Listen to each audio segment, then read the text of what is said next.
పాకిస్తాన్ కు తోడుగా అమెరికానే అని అనుకున్నాం. కానీ ఇప్పుడు టర్కీ కూడా భారత్ పై వ్యతిరేక చర్యలు తీసుకుంటోంది. ఇప్పుడు భారతీయులు మాత్రం ఈ కుట్రల దేశానికి తగిన బుద్ధి చెప్పేందుకు సిద్ధమవుతున్నారు. బాయ్కాట్ టర్కీ నినాదం దేశవ్యాప్తంగా విస్తరిస్తోంది. పాకిస్తాన్ కు డ్రోన్లు, ఆయుధాలు అందజేస్తోంది టర్కీ.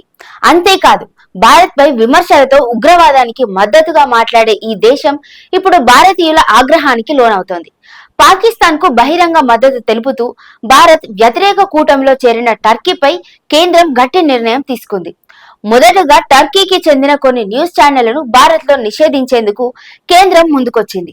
దేశ భద్రతకు హాని కలిగించే సమాచారాన్ని వ్యాప్తి చేస్తున్న ఛానళ్లపై కఠిన చర్యలు తీసుకోవాలని భావిస్తోంది.